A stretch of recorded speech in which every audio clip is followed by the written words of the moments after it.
I've been off air for some time, and a lot of people are asking about my health. Can I say, compared to many people, I am very fortunate indeed. There is nothing wrong with me. I did just have a week's holiday last week because I hadn't had a week off really since last August. So I'm lucky. I mean, one way, isn't it? I mean, Mother's Day yesterday, and I went to Mum's house with a card and some flowers. I left them in the porch, didn't even ring the doorbell. And so that felt very strange to me, as I'm sure it did to millions of you. It's also quite a scary time because we don't quite know where this will go. But I'm afraid realised a few weeks ago just how grim it was becoming in Milan and surrounding towns like Bergamo, the Lombardy region, being hit very, very hard indeed. And if you believe the charts that are being published in our newspapers, that is where we could be in a couple of weeks' time. So it is genuinely very frightening. And so many myths about this virus in particular. Oh, well, don't worry if you're young. It's just the old it's going to affect. Well, I was saying on LBC over 2 weeks ago that over 40% of those in intensive care in Lombardy were 64 years or younger, and quite a lot of them under the age of 50. For those who think, oh, well, don't worry, it's just flu, it really isn't a problem, please think again. This is not just flu, because of the large number of people made in Italy about whether to ventilate people or not. Really harsh, tough decisions, and we're hoping very much that doesn't happen in our country too. So let's hope that the ventilators are being produced. It sounds like perhaps they are. But despite the day that Lombardy was closed down, 17 flights came into the United Kingdom from Milan's Malpensa airport. People coming in, I know, to Bristol, Gatwick, Heathrow, not a single person being temperature checked, people not even being given any information at that stage as to what they should do. And it struck me then that we didn't quite know what we were doing. And this is when the whole concept of herd immunity developed. Now, Boris Johnson never told us herd immunity was the policy. Matthew Hancock, the health secretary, was on with Piers Morgan this morning denying that it was ever the policy. And yet, if you listen to those recordings, those interviews of the chief scientific officer, Sir Patrick Vallance, it is perfectly clear that is what the policy was. Now, I don't know whether the comments written by Tim Shipman in the Sunday Times yesterday are true. I don't know whether Dominic Cummings said, let's go down this herd immunity route, let's keep the economy open, and if a few pensioners die, well, there you are. I've no idea whether that's true or not. What I do know is that I personally felt the herd immunity approach was horrifying. I couldn't believe the government wasn't being clearer with us about it. And it seemed to me, well, at least 400,000 people would die if we went down that route. So there was a dramatic U-turn in government policy, and we've now decided to go for the approach of social distancing. And yet we see this remarkable story coming out of France, that the reason Boris finally closed down the pubs and restaurants, having said that he wouldn't do it just a few days earlier, is that President Macron said if he didn't do it, that France would effectively put a blockade on us. And it's that in many ways that pushed Boris into making that decision last Friday. All the way through this, government says it won't do something, then it does it. All the way through this, we appear to be following, genuinely don't. I want them to succeed with this and with many other things. Brexit, but well, I tell you what, let's talk about Brexit another time, not right now. There are more, I think, important, concerning and pressing matters, but we need clear leadership. Now, we're told the government are unhappy about the pictures they've seen, particularly from yesterday. It was the most gorgeous Sunday across much of the United Kingdom.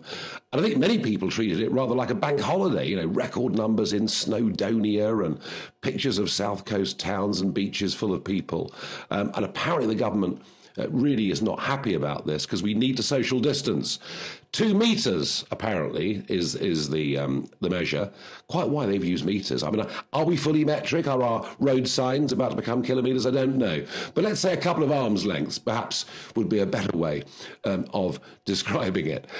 People clearly weren't social distancing in any way at all. And we're now told there could be a bigger, further lockdown, something along the lines of Italy or France, where, people have to have a reason to go out, and if they don't, they can be fined or reprimanded by the police. Well, this country is not one where people obey government orders unless they have to lock down. How can we respect that when just yesterday aeroplanes were still coming in from Beijing, from Tehran, from Milan, and people now being told they should self-isolate? Goodness me, when the cruise ship came back, when the first people from Wuhan were flown back to this country, we forced them into quarantine. Now we say to them, well, I'll tell you what, if you're at Heathrow, do catch the London Underground home. That's absolutely fine. Just self-isolate for 14 days. None of this is good enough. And on trains, so massive cutback in train services, big closures of underground stations in London. The scenes from this morning's rush hour are astonishing. I had a report from a regular commuter who comes in from Kent every day, said he'd never seen his train so crowded at that time of the day because there were fewer services. So on the one hand, checks at all, and we're now forcing workers, often essential workers, to go to work in overcrowded conditions. And what this says to me is we have not got joined up thinking. We haven't got proper leadership. On the economy, well, look, I do think Rishi Sunak is a very capable guy. Somebody who's not been in the job very long. And he actually has, I think, shown some real authority through this. These are big financial measures, but they're necessary financial measures. But there is a problem. And it's this, if you're a big company operating and you're relatively well funded, you're getting some big concessions from government on business rates, etc. You're able now to go to the bank and borrow millions. You may even be able to buy up some of your distressed competitors. But what about the self-employed? What about the lady that's running a hairdresser's salon? She's self-employed. She probably works incredibly long hours, and maybe earns a few £100 a week and does well.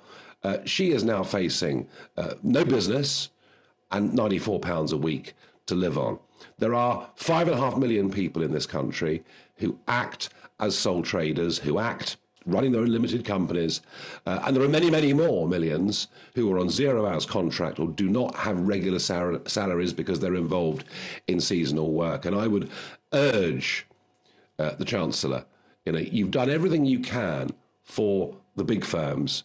You really now do need to act for the small firms.